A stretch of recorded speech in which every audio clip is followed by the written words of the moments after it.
nakakaloka naman. Ang dahil magagandang mga binibili ngayon. Akala niyo nasa Miss Universe pa kayo, no? Oo. Pero ito muna. Nay, Mommy, Mother, Inay, Mama. Isa lang ibig sabihin yan. Unconditional love. Yeah! Nako po. Hayaan niyo munang batiin ko muna kayo ng isang bonggang-bonggang Happy Mother's Day. Yan. Palakpakan niyo mga sarili ninyo. Aba, alam niyo ba, the strongest men in the world are mothers. Yung nanay ko, sobrang saludo talaga ako sa nanay ko. Kung bukas po ang third eye ninyo, andyan po siya. Hoy, hindi. Sobra talaga yung paghanga ko talaga sa nanay ko. Naku, eto na nga. Kasama sa pagmamahal ng mga nanay natin ay ang talak. Di ba yung talak? Hindi nawawala ang talak. Kasi ang talak, maraming ano kasi yan. It's either gusto niya tayong mahubog ng tamang tao. Di ba? Gusto niya tayong maging, hindi man perfect. Kasi kahit ang mga nanay natin, hindi naman din sila perfect. Tayo din naman, hindi naman din tayo perfect bilang isang ina. So gusto lang nila na yung talak na yan, ay ang kasama dyan, hubugin tayo bilang isang maging mabuting tao, maging isang mabuting mamamayan. Yun eh. Yun ang talak, di ba? So, eto na.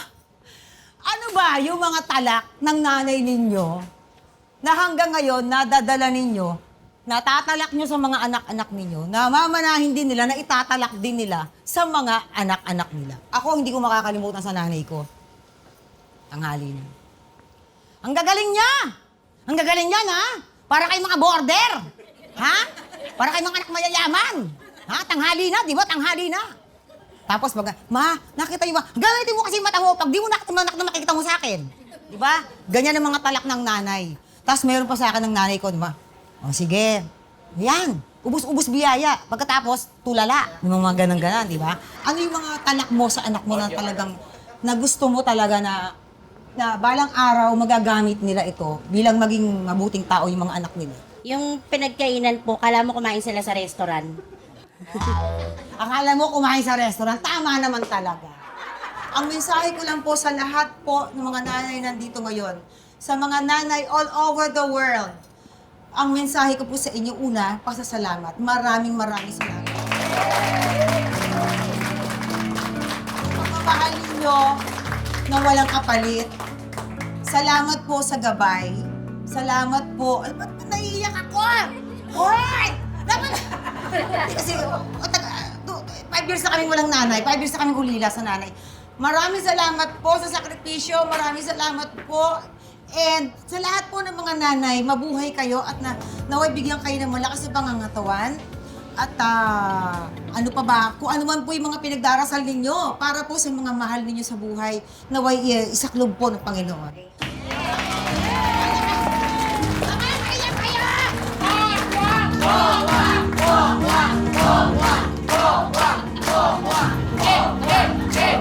Sa araw ng mga ina, sabay-sabay nating kilalanin, pakinggan at damhin ang mga kwento ng sakripisyo, pagmamahal at pagpapatawad.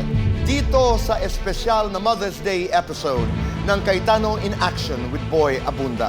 Isang anak na pakiramdam niya ay pinagtutulungan siyang paalisin sa bahay ng kanyang ina, maglalabas ng mga hinanakit niya. Yung nanay ko po, nagiging one-sided po ang tingin sa kapatid ko. Pagdating po sa akin, parang baliwala lang po ako. Hindi ako naiintindihan ng asawa ko. Hindi ako naiintindihan ng mga anak kong babae. Pati na rin si John Paul, hindi niya ako naiintindihan. Ang masalimuot na sitwasyon ng kanilang pamilya haharapin sa case-to-face. Mga nanay na minsang dumaing, lumaban at nagtiwala sa tulong ng CIA with BA. Muling babalikan ang mga inang ito, bibisitahin at pasasayahin natin sa CIA Balik Tanaw. Ano ang mga dapat nating tandaan bago tayo bumoto bukas sa halalan? Alamin para siguradong mabilang ang boto mo at matupad mo ang iyong tungkulin sa ating inang bayan. Mamaya yan, sa tanong mo, sagot ng COMELEC. At mga nanay na bida sa ating masayang palaro ngayong gabi, mag-uuwi ng mga regalo at papremyo. Saya, tawa at sorpresa ang naghihintay sa mga nanay dahil ngayon ay araw nila sa Alan Peter Pitt. Sa mga ina na buong pusong nagmamahal, nagsakripisyo at lumalaban para sa pamilya. Ang programang ito ay para sa inyo. Kaya tutok na dito lang sa Cayetano in Action with Boy Abunda 2.0.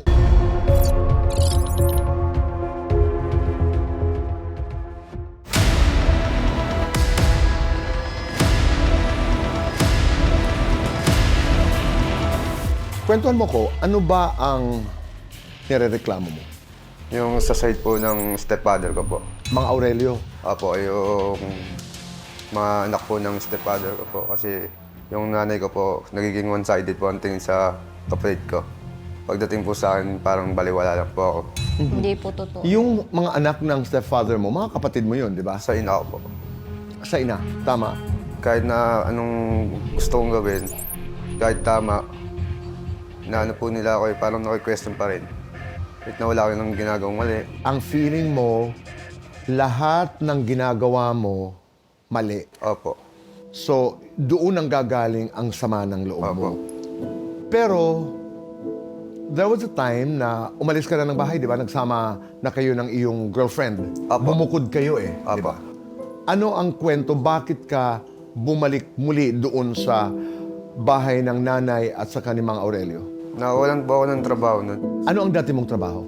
Sa grocery po. Parang ahente po ako doon. Pinagpilihan po kami ng opisina kung sino may iwan sa amin ng asawa ko. Kasi nagkaigpitan po bawal na po mag-asawa. Kaya ako na lang po nagdesisyon kasi yung asawa ko po, mahirapan po makapasok gawa nga po ng hinahanap po ng certification sa Peklas sa Baga po. Buti na lang po nakabili po ako ng sarili kong motor kahit second hand. Kaso nga lang po, binenta po ng asawa ko nang di ko po alam. Nawalan na ako ng hanap buhay, hindi na ako mapaglalamo. Pinauwi ko siya sa magulang niya. Tapos umuwi ako dito sa nanay ko. Dali, naghiwalay kayo, nag-away kayo. Apo, Nasaan ang anak mo? nasa kanya na po. At ang dahilan ng inyong pag-aaway ay nagsimula doon sa pagbenta niya ng motor. Apo, tsaka sa utang rin po niya. Nagpakasal ba kayo? Hindi. Hindi po, ayaw po. Okay. So, ang paghihiwalay niyo ay hindi maganda. Hindi po. Pero yung hinatid ko po siya sa magulang niya, nag-usap naman po kami, okay pa po naman kami. Tapos habang tumatagal ng ilang buwan, nababaon siya sa utang ng utang. Hanggang sa na-stress siya, nakipag-iwalay sa akin. Pero ang iyong anak, Sa kanya po. sinusuportahan mo naman hanggat Opo. kaya mo. Opo. Okay. So, noong siya'y umuwi ka rin doon, Sa nanay ko po. nagpaalam ka ba sa nanay mo na babalik ka? Apo, pero sabi ko po, baka hindi rin po ako magtagal dito. Sabi mo, Opo. pansamantala lamang Opo. hanggat. Wala pa po ako kasing ipon noon pang upa. Okay. Nagpaalam ka sa nanay mo, nagpaalam ka ba sa stepfather mo, si mga Aurelio? Opo. At pumayag naman Opo. sila. Kailan nag-umpisa ang problema na parang hindi ka na welcome doon? Yung araw na po galing po ako sa birthday po nung gabi na yun sa best friend ko po. Pag uwi ko po kasi matutulog na po dapat ako noon. Yung electric phone ko po, para po siyang grounded. Inusog ko po yung electric phone, nagulat ako. Bigla pong pumutok yung wire na gusto kong ayusin. Tapos itong sumunod sa bunso na malaki na rin po ngayon. Ang dami pong sa akin sinabi. Tapos ito nang nakarinig pong kapatid kong tomboy. Biglang nagsumbong sa pangalawang babae. Sinugod ako sa bahay, tapos sinabi sa akin, sinasagot ko daw si mama. Eh, wala naman akong sinasagot noon hanggang sa ayaw na nila akong tigilan. Hanggang sa inaano na ako ni mama. Nang dami pa ng tao. Kaya takot daw ako. Sabi ko, nakikisama lang ako, sabi ko. Eh, nakainom din ako. Hanggang sa nablangko ako. Yung tinatago kong sa manloob sa kanila dati pa. Simulan sa pulang nag-asawa ako. Lumabas, sumabog po bigla. Hanggang sa nandilim na paningin ko, pati yung stepfather ko na umawat lang sa amin. Nakala ko mali yung sinasabi sa akin. Nasagot ko rin po, napaaway din po ako sa kanya. Kaya po lahat na damay po. Ano ba exactly ang nangyari? Nasuntok mo ang stepfather mo? Ang Muntik na po. kapatid mo? Muntik na po. pero hindi natuloy. Opo. Naayos ba ito? Yung sa mga kapatid ko, Hindi po kami ayos. Hanggang ngayon? Opo. Hanggang ngayon, nasaan ka nakatira? Doon pa rin? Sa nanay ko po. Paano ang relasyon nyo? Halimbawa ng stepfather mo? Parang plastikan na lang po, ganun. Parang pakisama na lang. Gaano kalaki yung tinitirhan nyo? Parang isang dito lang po, ang pandan po. Parang isang kwarto lamang? Opo. O, mahirap hindi magpansinan dahil iisa lang kwarto talaga Kaya kayo. lang po, pakisama na lang po talaga. Pag kumaba na lang po. Pero may trabaho ka na, di ba? Opo. Nahihirapan ngayon ang nanay mo dahil ang feeling niya parang namimili siya between you and your stepfather dahil kayo nga ng stepfather mo ngayon ang medyo may alitan. Opo. So anong balak mong gawin? Kasi yung trabaho po kasi on-call pa lang po eh. Nagdi-deliver lang po ng mga pagkain. Okay. Pero hindi naman po malaki para makaipon din po. Sinasabi nila na pahiga-higa ka lang, patulog-tulog ka lang. Tinatanggap po yung mga masasakit ng salita na gano'n. Pero tumutulong naman din po ako sa gawaing bahay rin po kasi para wala rin po akong marinig. Maghugas para hindi lang umiwas sa mga kapatid ko. Pero alam mo ba ng may-ari ng bahay na tinitirhan nyo ay yung mga magulang ng stepfather mo? Opo. Palagay mo ba may karapatan ka manatili doon sa bahay na yon? Wala po. At alam mo na dapat makisama ka sa stepfather mo rin. Opo. Pinapamili na ang nanay mo ng stepfather mo na sino ba talaga ang gusto mo, yung anak mo o ako. Narinig mo yan?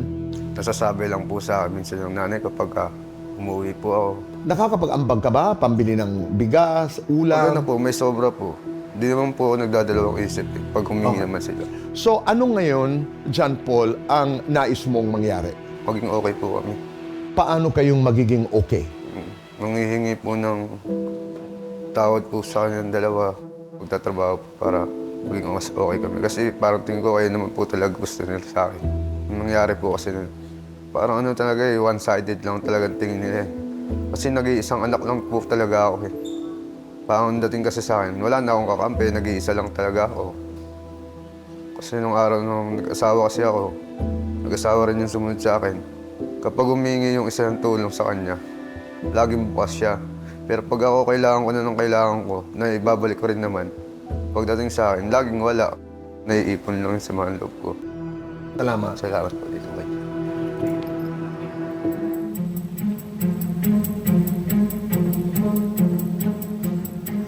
Paano? Kumusta? Sabi po ni Nanay Eileen, si John Paul po anak niya sa pagdadalaga. Sa palagay po niya, hindi siya nagkulang sa pagiging nanay sa kanya. Kaya hindi po niya maintindihan kung bakit may mga sama ng loob na biglang sumabog itong si John Paul. At ngayon, naiipit daw siya sa sitwasyon nila sa bahay dahil lumayas yung partner po, yung asawa po niya ngayon. Parang feeling niya kailangan niyang mamili between si John Paul tsaka yung pamilya po niya ngayon. Wait, as we talk, wala si Mang Aurelio doon sa bahay? Yes po. Wala. Opo. Dahil nga si John Paul Yes. doon pa rin umuwi. Opo. Mahal niya ang anak niya. Of course, mahal din niya ang asawa niya ngayon na hindi niya maintindihan kung paano masusolusyonan. Parang hindi na rin po sila magkainitan po Magkagulo. Si Mang Aurelio na po yung umalis pansamantala Totoo sa po bahay yan. nila. Usap tayo ulit, mamaya. Opo. Hello. Magandang gabi. At salamat sa iyong pagdaan sa amin dito sa Kaitan in Action. Welcome. Eileen, narinig mo yung salaysay ng iyong anak. Opo. Anong nais mong sabihin? Ang gusto ko lang po talaga mangyari is bumukod na po siya. Pero hindi pa siguro niya kaya. Hindi pa po talaga niya kayang bumukod kasi naiintindihan ko rin naman po yung side niya. Ang kaso po, hindi po ako maintindihan ng side ng asawa ko at mga anak ko. Kaya nahihirapan po kung saan po talaga ako pesto kasi ako po yung gumigit na talaga na hindi nila ako maintindihan. Inaaway po ako ng mga anak kong babae sa side ng asawa ko. Inaaway rin po ako ng asawa ko. Kaya ang sagot ko sa kanila, saan ba talaga ako lulugat?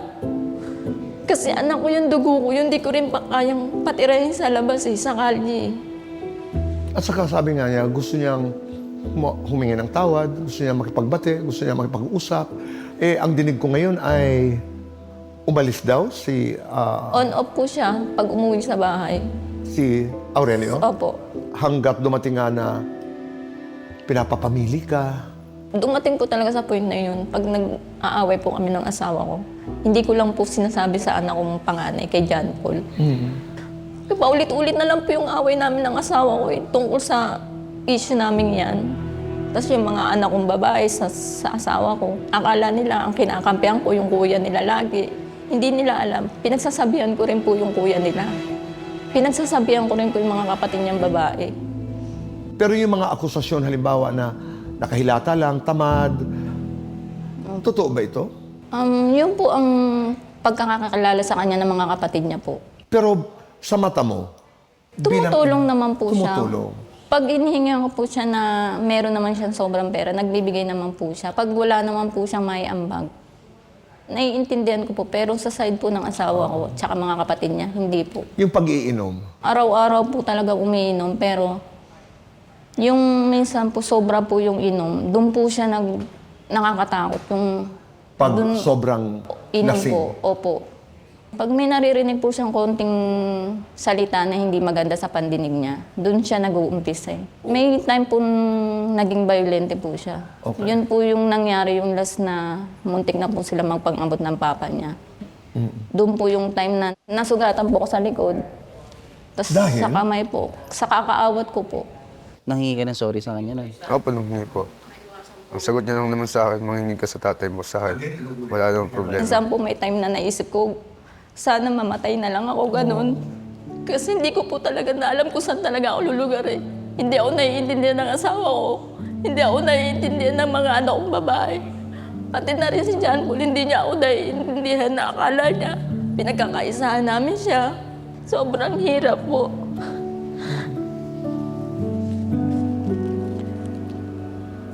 Feeling ko po talaga, ako po yung may kasalanan sa lahat.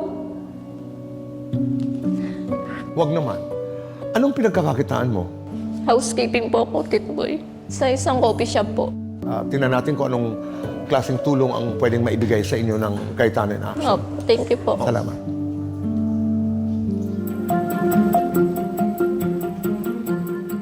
Napaka-simple actually nung no? Napaka-linear ika nga nung narrative, nung kwento. Ang feeling ng isa, hindi ako naiintindihan. Yes. Ang feeling ng nanay ay... Naiipit siya. Naiipit ako. Mahal ko ang aking anak, Right. mahal ko ang aking asawa, ang iba kong mga anak. And you have naman the father, the husband, and the other children na wala itong silbi, nakakagulo lamang. Di ba?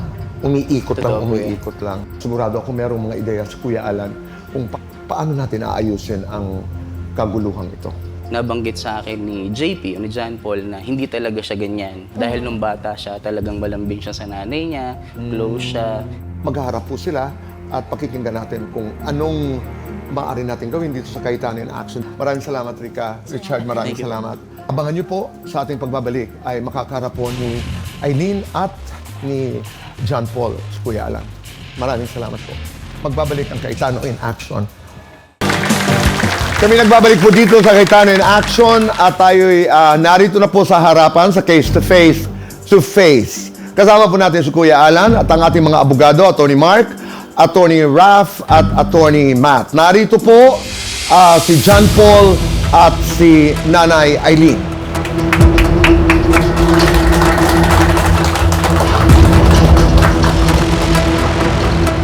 Aileen, John Paul, Kuya Alan, at ang ating mga abogado. Salamat sa inyong tiwala sa Cayetano in Action with Boy Abunda. Unang-una, John Paul, mahal mo naman mami mo, di ba? Oo. So, since Mother's Day ngayon, nabati mo na ba siya? Batiin mo muna, mami. Happy Mother's Day po, ma. Parinig mo din sa nanay mo, gano'n mo siya kamahal. Alam niyo na po yun. Kahit simula pagkabata, di naman ako ganyan sa kanya. Lagi po ako nakayakap sa kanya. Malambing po ako dyan. Pero narinig mo naman kanina, sabi niya gusto na niya mamatay. Kasi walang Kahit nakakaintindi. din po ako nangyari po sa sarili ko kasi parang wala na akong Kaya kakabit. nga, wag mo na ikaw isipin mo. Mother's Day naman eh, di ba? So, ang point ko lang, John Paul, kahit anong sakit nararamdaman mo, marinig din niya sa bibig mo na gaano mo siya kamahal. Mahal ko po yung tatay. Kahit may mga pidyan ako lalaban dyan. Lalaban ko po ng patahil niya. Huwag lang po siya wala sa buhay ko. Dahil mahirap mo wala ng isang magulang. So Eileen, alam mo naman yon na mahal ka ni John Paul. Pero kaya nga hirap na hirap nanay mo. Hindi naman siya mahirapan kung hindi ka niya mahal, di ba? Opo. Kung sasabihin mong mas mahal niya asawa niya, mas mahal niya iba niyang anak, hindi siya mahirapan, di ba? Bagamat minsan tingin mo kinakampihan niya yung mga kapatid mong babae, pare-pareho kayong mahal. Kasi yung mga kapatid mong babae, ang dating sa akin sa kwento ni Eileen, ang tingin naman nila, ikaw naman ang masyado niyang mahal. So, para lang makahinga kayo ng malalim muna, ha? Doon muna tayo sa batas. Opo. Sa batas kasi, obligasyon ng parents, ng nanay at tatay, suportahan yung kanilang mga anak. Edukasyon, pagkain, kalusugan. In fact, makakasuhan ng child abuse kapag may winithhold ka, halimbawa, hindi mo pinabakunahan, o kaya pinalo mo ng masyadong masakit na injure, di ba? Having said that, hindi walang hangganan yon. Pag 18 ka na, pwede ituloy kapag nag-aaral ka pa. Pero technically kasi, pag 18 ka na, tao ka na. So sa obligasyon, ang pinag-uusapan natin dito ay moral obligation nila sa'yo at moral obligation mo sa kanila. Pero sa legal, kahit magdemandahan kayo, kahit saan judge kayo pupunta, di ba? Pag sinabi nilang umalis ka na, wala kang legal na karapatan. 27 ka na eh, di ba? Dito sa Cayetano in Action with Boy Abunda, hindi natin pinag-uusapan lang yung legal. Kasi baka tama ka sa legal, mali ka naman sa moral. So ang gusto natin, ang pamilyang Pilipino, malakas. Hindi malakas ang barangay kung hindi malakas ang pamilyang Pilipino. Hindi malakas ang syudad kung hindi malakas ang pamilyang Pilipino. Hindi malakas ang Pilipinas kung hindi malakas ang pamilyang Pilipino. So, importante sa Cayetano in Action with Boy Abunda ang pamilyang Pilipino. But more than that, sabi sa Genesis 1:26, we are made in God's image and likeness. So, kailangan nakikita mo ang Diyos sa nanay mo. May gusto ka bang sabihin kay John Paul ngayong magkakaharap kayo? Hindi ko kahit kailan pinabayaan siya. Kasama ko siya hanggang sa mag-asawa ko. Sa tingin ko po wala po akong pagkukulang sa kanya. Tanggap mo naman yon o may problema doon? Nanggap ko naman po yun. Ba't ang complaint mo parang pakiramdam mo, kinakampens, pinapaalis ka? Anong linawin natin para maintindihan ng mga... Nagtampo rin ako kasi kung kailan nag-asawa ako, doon ko rin nalaman na may tatay pala akong tunay. Kasi ang kinikilala kong tatay, yung stepfather ko. Ang masakit pa doon, nalaman ko pa sa mga chismosa doon sa amin. Kaya napapaisip ako, sabi ko, sino ba yun? Tinanong ko siya, sabi ko, pwede mo ba ipakilala doon? Kaya pag nag-aaway kami, laging lumalabas sa bibig ko, ipakilala mo ako sa tatay ko para hindi rin ako nagsisiksik dito. Sabi ko, gusto ko rin maranasan may totoo akong tatay. Tapos pag humihingi ako ng tulong sa kanya, lagi kong mukhang bibig na naririnig ko, wala. Pagdating sa panganay na babae nila, pag humingi ng tulong mo sa kanila yon, binibigyan nila, laging mayroon siyang salita. Pagdating sa akin, wala lagi. Anong ano mo doon, Eileen? Financial na tulong po yun, sir. Yung hinihingi niya sa akin na hindi ko kayang ibigay dahil wala rin naman po ako. Gaano katagal mong kinilala yung stepfather mo na tatay mo? Gusto nag-asawa na rin po. Hanggang nag-asawa ka? May mapipintas ka sa kanya bago noon bilang tatay? Wala naman po. Okay. Kasi laki ng pasasalamat ko po sa kanya. Kung tinuring kang tunay na anak, turing mo rin siyang tunay na ama. So yes, half-sister mo yung mga sisters mo, pero does it make a difference? Meron tunay na magkapatid, talagang grabing away. Meron mag-best friend, parang magkapatid, di ba? Ang tingin ko talaga sa iyo, John Paul, mabait kang anak, gusto mong gumawa ng mabuti, isa lang mapipintas ko sa iyo, totoo bang araw-araw ka uminom? Opo. Tingin mo ba okay yon? Hindi po. Kasi unang-una, John Paul, wala ka ng trabaho, umiinom ka pa. Opo. So sabi mo, yes, sumabog ka sa kalooban mo. Pero kung hindi ka lasing nun, na-control mo sarili mo. Gumawa ka ng isang bagay na apektado tuloy ang tingin sa'yo. Ang sinasabi ni Eileen, mahal ka niya. Mahal ba siya ni Aurelio? Mahal po talaga kasi. Mahal ba siya nung mga anak mong babae? Mahal din po, kaso lang po. May tampo lang, may ano lang. Kasi Pero nagkaroon lang po ng lamat nung nagkagulo na po kasi. Lalong sumama po ang loob nung Pero mahal. anak ko. Opo. Ang daming meron ka na wala sa ibang tao. Tingin ko maayos ka. Ano pangarap mo sa buhay sana? Anong ibang hilig mo? Ano po? Music po. Whether test na yan, paaral, kahit may allowance, willing kami. Guys, may gusto kayong... Sino ba pinakamalapit sa age niya? Ang source kasi yung tampo mo hindi sinabi ni nanay, di ba? Pwede mo rin kasi siyang tignan from another perspective na baka tinago niya yun kasi may rason siya. Na baka yung tunay mong tatay may mga, kumbaga hindi magandang nagawa o ano, sinusubukan kanyang protektahan doon. Tapos yung tatay mo nga, inalagaan ka kahit alam niyang hindi ka naman niya anak. Alam mo, hindi ba mas pinapakita niya na mas mahal ka niya dahil tinanggap ka niya, kinupkup ka niya, tapos tinuring ka niya na sarili niyang anak.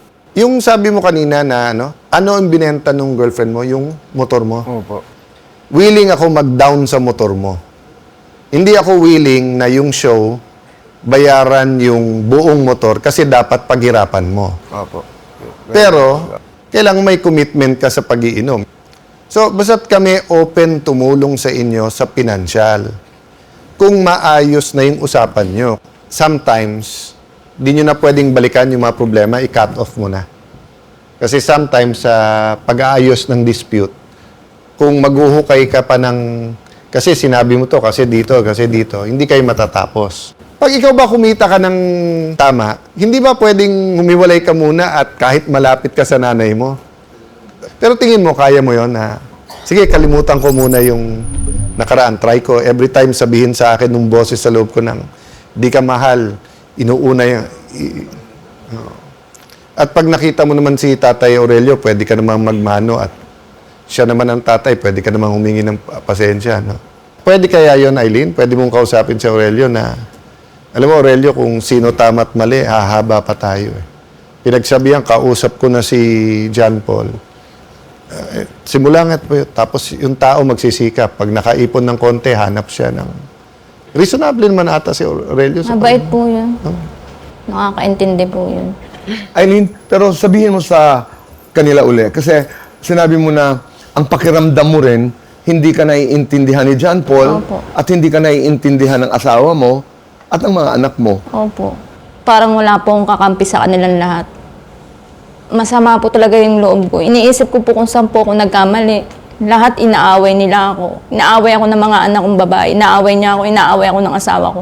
Tapos yung away naming mag-asawa is paulit-ulit na lang. Napapagod na po talaga ako. Kaya minsan iniisip ko na lang talaga na pag namatay ako, itapon nyo na lang ako.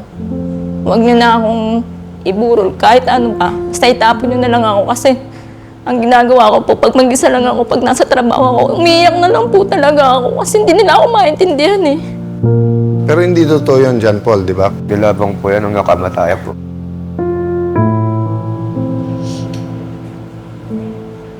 Oh, sorry na po. Mahal na mahal ko po kayo. Pero patawad niyo po ako. Hindi ko po gusto yung ginawa ko sa inyo. Sana nga, wag mo na nga ulitin yun. Hindi ko na po ulitin yun. Humingi ka rin kay papa mo ng sorry, tsaka sa mga kapatid mo. Babawi po ako sa inyo. Ganun.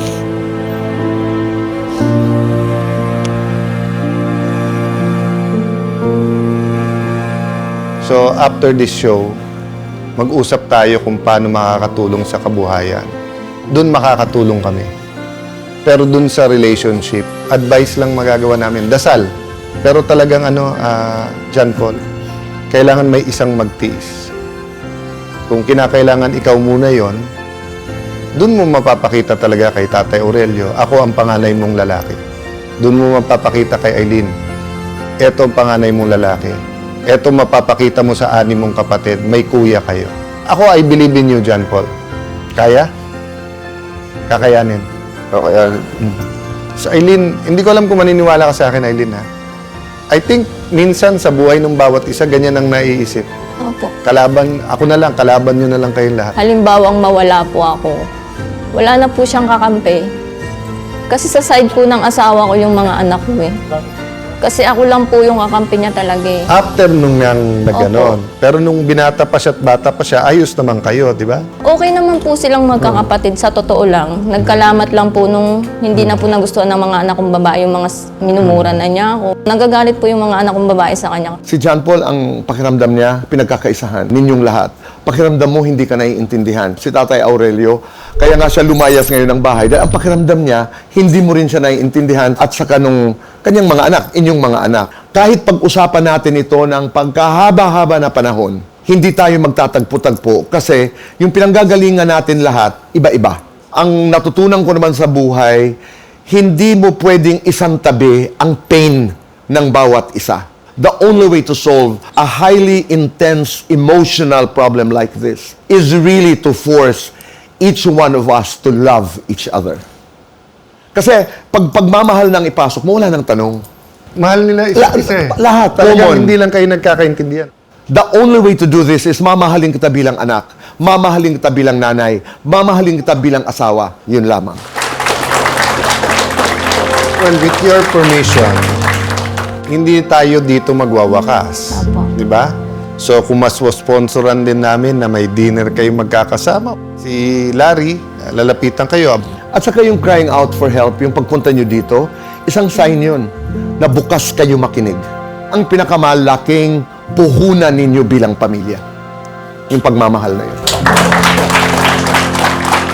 Maraming salamat. Huwag po kayong aalis dahil magbabalik pa po ang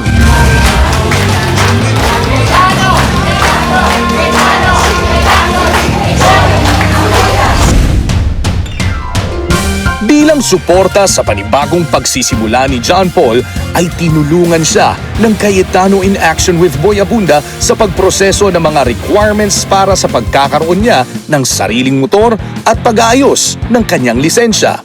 Tinulungan po nila ako malaman kung ano po yung mga requirements na dapat kong gawin para makuha ko po yung motor, paano ko po maasikaso. Para kay Nanay Aileen naman, isang espesyal na merienda date ang hinanda ng programa para sa kanila ni Tatay Aurelio. Nagkaroon po kami ng pagkakataon magkasama-samang isang pamilya. Naisabay na rin po yung date namin mag-asawa. At bilang bahagi ng kanilang pagdiriwang ng Mother's Day, isang munting salo-salo para sa buong pamilya ang inihanda ng CIA with BA para magsilbing pagkakataon para sa pagkakasundo, pagbabalikan, at muling pagbubuklod ng loob ng kanilang buong pamilya. Nagpapasalamat po ako sa kay Kuya Alan at kay Tito Boy. Nagpapasalamat po ako sa kanila dahil kung hindi po dahil sa kanila, hindi po kami magiging maayos ng aming pamilya po. Unang-una po sa lahat talaga, nagpapasalamat po ako kay Kuya Boy at kay Kuya Alan. Sila po yung naging way para magkaroon po kami ng pagkakasundo at magkabati-bati po yung magkakapatid. Ngayon, Mother's Day, balikan natin ang ilan sa mga inang minsan nang dumalaw dito sa Cayetano in Action with Boy Abunda. Sila ang mga inang buong pusong nagmahal, nagsakripisyo, at lumaban para sa kanilang pamilya. Natulungan sila ng ating programa. Ngayon, espesyal na araw na ito, muli natin silang bisitahin para kamustahin, damayan at iparamdam na hindi sila nakakalimutan. Narito ang munting sorpresa ng CIA with BA. Away ng mga anak na nauwi sa away ng kanilang mga ina, dating mag-BFF na nanay, nauwi sa away ng dahil sa utang. Away ng magnanay na binantaan ng kanyang anak. Lahat sila hindi lang nabigyan ng payo. Napagkasundo at nabigyan ng karagdagang tulong ng programa. Ngayon, dahil Mother's Day, dinayo at pinuntahan, may sorpresang bigas at bulaklak handog ni Kuya Alan. Kuya Alan, salamat po sa inyong mga tulong po sa amin, sa akin po. Nagpapasalamat po ako. Kala ko po din na po yung pagpunta ko po ron, yung pala tuloy-tuloy pa rin po pa yung supportang yung ginagawa. Marami-rami pong salamat po sa mga tulong na pinagkakaloob niyo po sa amin. Maraming salamat sa mga tulong ng programang Cayetano. Maraming salamat kasi kahit papano nawala yung sama ng loob sa magulang ko, naging okay kami. Maraming salamat dito sa programang ito. Maraming salamat po, hindi ko po ito inaasahan. Hanggang ngayon pala tuloy-tuloy pa rin. Salamat po sa programang CIA with Boy Abunda. Maraming salamat po sa patuloy niyong pagsusuporta sa amin. Hanggang ngayon, nung Pasko, binigyan niyo rin po kami. Sa mga iba pang naging bisita ng ating programa, naibuhos nila sa kanilang pamilya ang matinding pagmamahal bilang mga ina at asawa. Pero dumating ang panahon na sila naman ang nangangailangan ng tulong. Ang mga humingi ng payo at aksyon kay Kuya Alan ngayon ating kakamustahin at babalikan. Namayapa na ang pulis na asawa ni Nanay Luisa pero hindi niya makuha ang pensyon dahil sa isang problema. So ang naging problema, pagpunta mo ng krame, ang sagot sa iyo ay wala kang makukuha. Wala na po. Dahil nagpakasal kayo nung retired na siya. Opo. Nagkaroon siya ng SS. Nilakad ko. Nagkakuha din po ako sa GSIS. Nilakad ko. Kaya lang po talaga pong hindi sapat sa pangangailangan. Pagkain, wala pa po 5,000 pambili ng gamot ko. Maintenance, kaya napakalaking halaga sa akin kung makukuha ko yung pera ng mister ko na pinaghirapan niya. So ang tanong mo, bakit sa SSS nakakuha? Opo. Sa SSS kasi, nasa batas na ang asawa ang beneficiary, tapos walang nakalagay doon kung kailan dapat ikasal. Opo. So anytime na napakasalan niya, beneficiary niya yan. Opo. Sa NAPOLCOM resolution kasi, sa sistema ng pulis ngayon, dapat nakasal bago nag-retire. Yun Opo. ang present na regulasyon nila since 2007. Ang good news naman na Ate Luisa ay, siyempre, hindi ka namin papabayaan. Salamat po. Nag-contact na si Larry sa ating orthopedic doctors na tumutulong sa atin. Opo. So, we will help you get your wealth back. Thank you. Sinamahan ng Cayetano in Action Team si Nanay Luisa sa Marikina Orthopedic Specialty Clinic para sa check-up ng kanyang tuhod. Sinagot din ng programa ang mga gamot na inireseta sa kanya ng doktor. At ang huling sorpresa kay Nanay Luisa, isang electric wheelchair para hindi na maantala ang kanyang pagkilos. Talagang sobra-sobra pa sa salamat ko. Ako'y pinagtsatsagaan yung pampuntahan. At ako'y nabigyan nyo ng wheelchair. Napakalaking halaga. Kay Kuya Alan, salamat po ng maraming salamat. Hindi kita makakalimutan. Isang ina ang nagdusa ng mahigit 1 dekada dahil sa pagkakalulong sa droga ng kanyang asawa. Nalaman ko na lang na nagpalista pala siya doon sa tukhang-tukhang.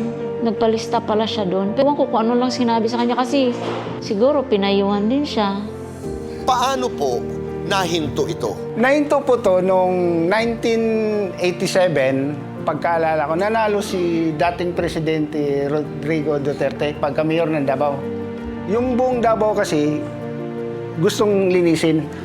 Kaya lahat ng mga katulad namin na pasaway sa lugar namin, nagkaroon kami ng kaba at takot. Akyatin ka ng DDS. Okay. Pawarningan ka. Hindi naman sila totally talaga na pag inakyat ka, babarilin ka. Hindi naman. Maniwala ka sa hindi. Totally. Tigil ko. Isa lang tawag ko. Lord, ilayo mo ko. Nakontrol ko yon, Kuya Boy. Lahat ng kontak ko sa cellphone, sa messenger, dinilit ko yon. Hindi mo nagbebenta. Ito yung runner lang. Kaibigan. Pinutol mo na yun. Pinutol ko yung communication na yun. Sa loob ng 11 years, tag-suffer yung pamilya ko. Mula sa pagiging taxi driver, kumuha ng sariling sasakyan si Tatay Edwin para gamiting panghanap buhay. Gaano katagal pa yung kotse mo bago mo mabayaran na full? 11 months. May idea ko, Kuya Boy, no? Kung papayag kang magsalita kahit once every other week, once a week, sa grupo ng mga kabataan, close door. Walang camera, marinig lang yung buhay mo, yung kwento mo. Tapos, ang kapalit naman, tutulungan na namin ikaw na mabayaran na yung sasakyan. Sinamahan ng Cayetano Action Team si Tatay Edwin para tulungang mabayaran ang hinuhulugang sasakyan kapalit ang pagiging motivational speaker. Hindi ko alam kung ano yung sasabihin ko sa kanila. Pero nung nandoon na ako sa harap, iniisip ko para sa kinabukasan magkaroon sila ng konting idea. Kaya gagawin ko to. Nandun yung kaba kasi first time. Hoping na meron sa kanila na matuto at makakuha ng aral doon sa mga naging bad experience ko sa buhay. Isang ina na wala ng matakbuhan ang humingi ng tulong para sa anak na nahulog sa 60 feet na poste habang nasa trabaho. So to be fair sa kumpanya, they continued to pay you. Yung akyat lang po, opo. Yung akyat. Tapos sa pagpapagamot, Opo. Hindi naman po sila nagkulang sa medical assistant. At paano nyo napaabot sa Cayetano in Action with Boy Abunda na kailangan nyo ng tulong? Siyempre po, magulang ako. Hindi ko alam po paano ako makakatulong. Napindot ko po yung cellphone ko. Siya na po kayo. Tapos sabi ko, dito kaya ako humingi ng tulong. Hindi naman po ako marunong magpipindot. Napindot ko po siya. Tapos bigla pong may sumagot. Bigla na lang pong dinig ni Lord yung panalangin. Kaya ang naging request ni Mami, one is financial. And not just help, but paano habang nagpapagaling ka? Kasi Oo nga po. hindi naman yung regular trabaho na kailangan mo, Kuya Boy. That's why nga sabi natin, minsan livelihood or entrepreneurship ang sagot at hindi lang physical work. Bukod sa naaksyonan kaagad ang hiling ni Nanay Marivic na mabigyan ng kabuhayan si Bonnie, nailipat na sa ospital sa Bulacan na mas malapit sa kanyang tirahan ang check-up ni Bonnie. Sasagutin din ng programa ang mga medical na pangangailangan ni Bonnie. Napakalaking naitulong po sa amin. Bless na bless po kaming mag-ina dahil po sa pangyayari na kami dumulog kay Kuya Alan. Sa lahat ng mga nanay at asawa na naging bahagi ng programa, Happy Mother's Day sa inyo!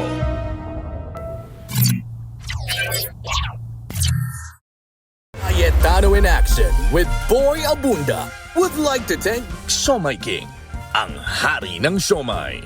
JC Organic Barley, live healthy, choose good life.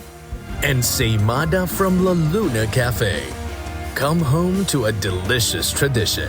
We're located at 103 ML Quezon Avenue, Hagonoy, Taguig. 7. Visit at B6, Bonifacio High Street, BGC, Taguig.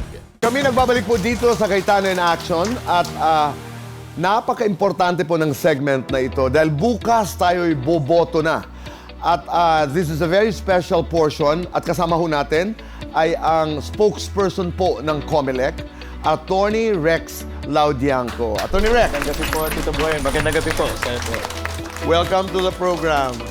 Tamang-tama, di ba, Kuya Alan? Bukas ay tayo'y boboto na muli. And every vote counts, Kuya Boy, di ba? So, we always pray about our future. Leadership matters, kaya napaka-importante na lahat ng impormasyon tungkol sa tamang pagboto at kung may problema. Kaya thank you very much, Attorney, for being with us. Maraming salamat po. How are you encouraging people to vote? Una po sa lahat, sinasabi natin, boses po ninyo yan. And in fact, ang sinasabi po namin ngayon, ang boto nyo, yan ang basihan po natin para singilin po yung mga ibinoto natin na tuparin po lahat ng ipinangako nila sa atin. Tama. Kaya your vote matters. And that's why, Kuya Boy, we're happy to have Attorney here Rex. because ayaw natin na yung dadating doon, hindi makita pangalan or nasa finder, whatever, tapos give up na lang. So, ang daling sabihin, your vote matters. Pero paano nyo ipaglalaban to? So, tingin ko, itong mga maritim, imbis na ipagkwentuhan, itatanong na nila, di ba? Okay. Para sigurado na tayo. Umpisa na natin. Ang unang katanungan ay mula kay Richard. Ang tanong ko po ay, nawala po kasi yung voter's ID ko nung nabahaan kami. Ngayon, makakaboto pa po ba ako? Alam niyo po, hindi kinakailangan ng voter's ID o anumang identification para kayo makaboto. Yan po ang sinasabi ng batas. Ngunit may pagkakataon po kasi na kailangan magpakita ng ID. At kailan lamang yon? Kapag kayong watcher po, Tito Boy, Senator Alan, ay nag-challenge sa iyo. And that's the only time na hahanapan ka ng ID. Pero malinaw din po ang batas dyan. Kahit na i-challenge ka, pabobotohin ka dahil ayaw po natin may ma-disenfranchise. May bago po ngayon, Tito Boy, Senator, yung pong ating listahan kung saan tayo pabobotohin, may larawan na po tayo, may picture na tayo. So halos hindi na po talaga kakailanganin ID dahil pagharap natin sa teachers, makikilala na po tayo. At ang added benefit, hindi na po uubra yung flying voters at nagpapanggap na patay na ay boboto pa. So they're making it easy, but nandun pa rin yung accountability. Pero we would like to acknowledge the efforts of COMELEC dahil nakikita natin yung mga safeguards. Ngayon may litrato na. Di ba? Na dati yata ay pangalan lang po. Pangalan lamang. Okay, klaro, no? Malinaw. At dahil si Manilyn ay may katanungan din. Magandang araw po sa inyo Pwede lahat. bang may roller sa presinto? Kuya, alam niyo po na bawal. tatanong ko kung pwede.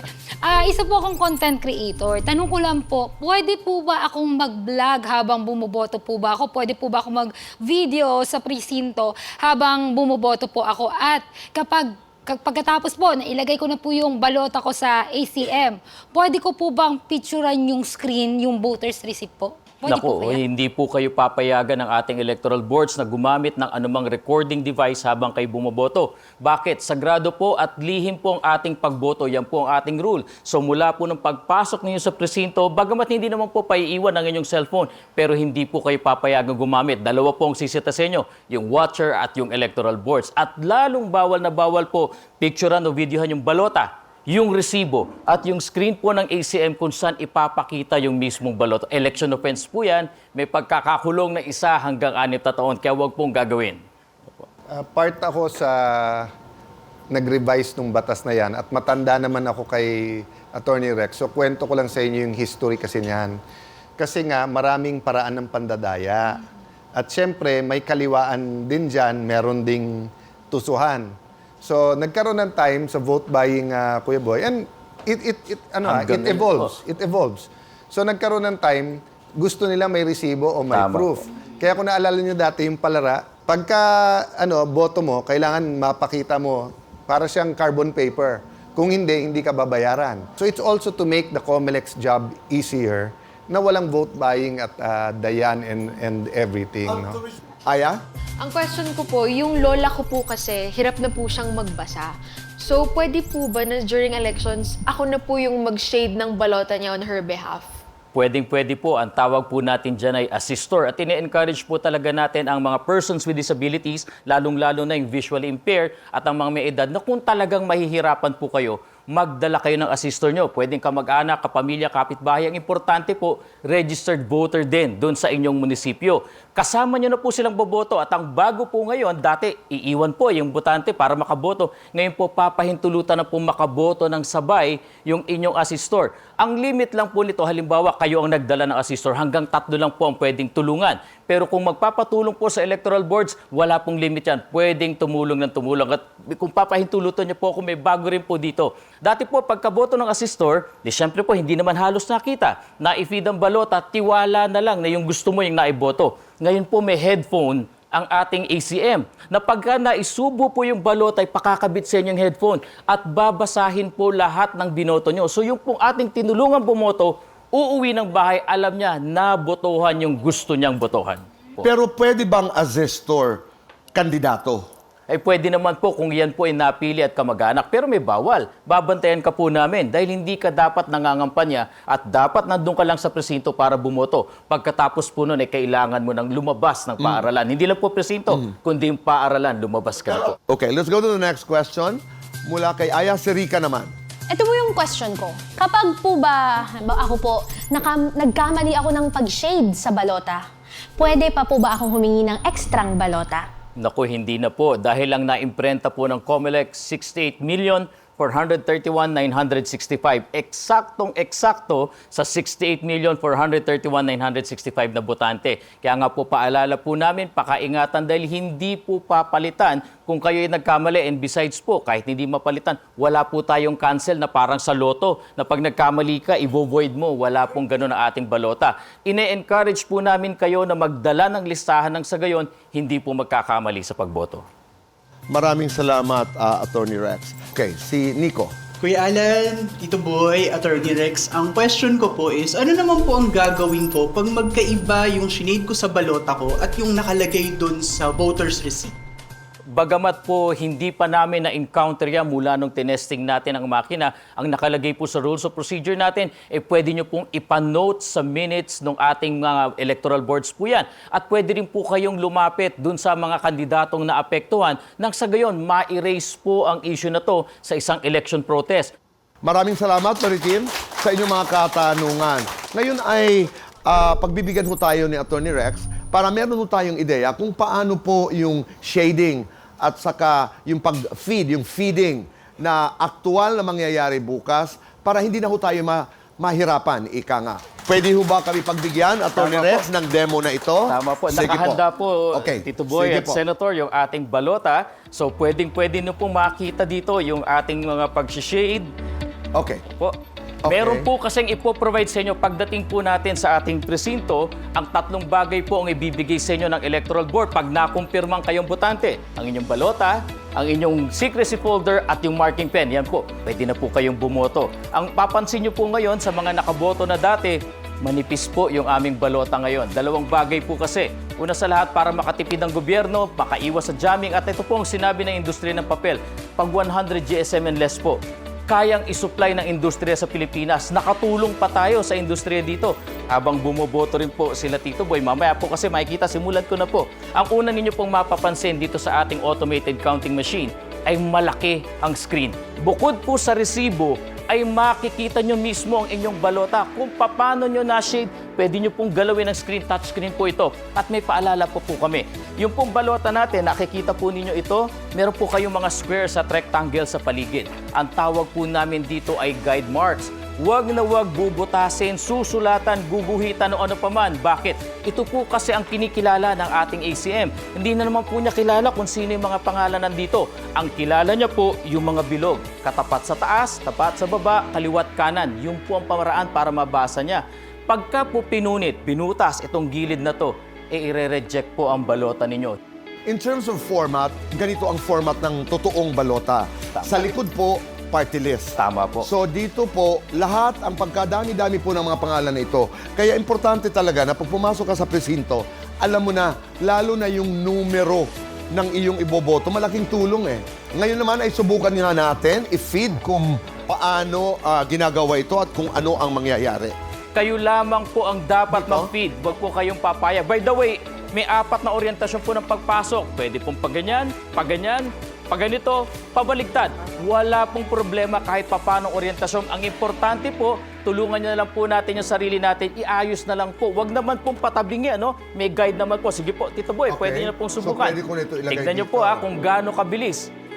Napakabilis po, 200 millimeters per second. Ang una pong gagawin ng ating makina, titignan niya, i-verify niya, itong balota ba na ito ay para sa makinang ito. Dahil kung hindi po sila magkatugma, iluluwa po at i-reject ang balota. At nakikita po natin, na-verify, na-save.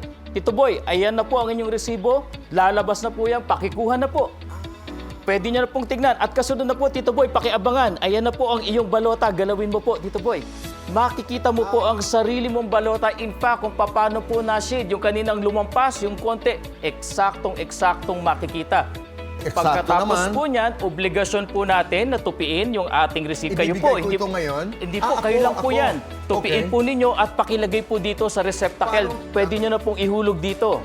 Ihuhulog ko na dyan. Ganyang kadali lang po ang pagboto natin. Tingnan nyo po, kung inurasan po natin si Tito Boy, wala pa po yata 4 na minuto. So kasunod na po, kung wala nang gagamit, papahintulutan na po natin yung kasunod. Ganyang kabilis po ang ating proseso. So wag po kayo mag-alala kung madinig ninyo. Sa presinto ko, mga 800 kami.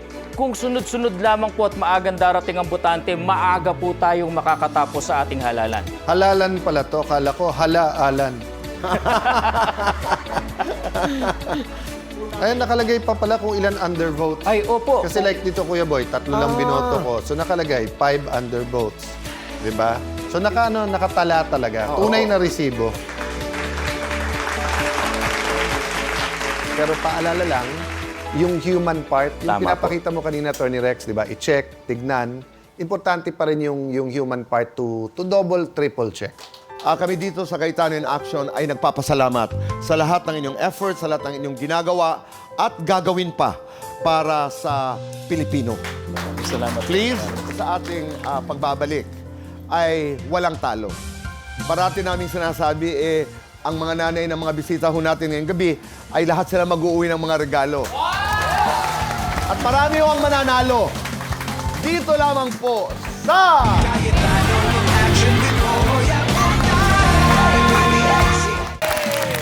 Kami nagbabalik po dito sa Cayetano in Action with Boy Abunda, Alan, Peter Pick. Kayo ba'y handang manalo? Ito yung mga single mothers versus working mothers. Ganda naman. Sa ilalim ng inyong mga silya, ay merong mga CIA cards. Kung sino ang meron, punta kayo dito sa harap. At Kuya Boy, dahil apat-apat lang Okay. kulang. So, lahat ng guests natin, bibigyan na lang natin ng 2,000. Dahil Mother's Day na lang. Diba? So, parang nasali kayo. Kaya sabi ni Kuya Boy, walang talo. Diba? So, pag natalo nila ako, 5,000. Pag hindi nila ako natalo, meron pa rin silang 3,000. 3,000. Tapos lahat ng sa guest may 2,000. Alright. Okay. Dito tayo magsimula. 3, 2, 1. Malakas. Go! 5,000 pesos. Okay. Dito naman tayo, nanay. Go! 3,000 pesos. Go! 5,000 pesos. Go! 3,000 pesos.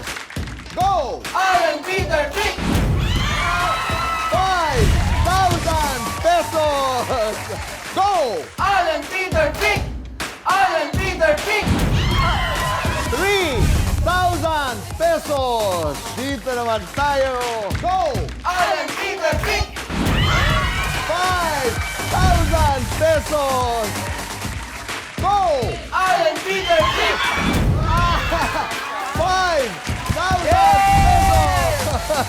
Maraming salamat. At doon sa hindi nakapaglaro, kayo makakatanggap ng 2,000 pesos.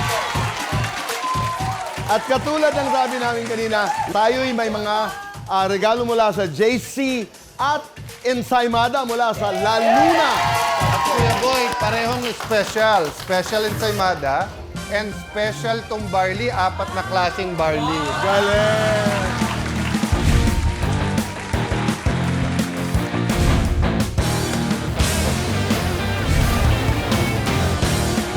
Maraming salamat po sa inyong lahat. Thank you. At Happy Mother's Day.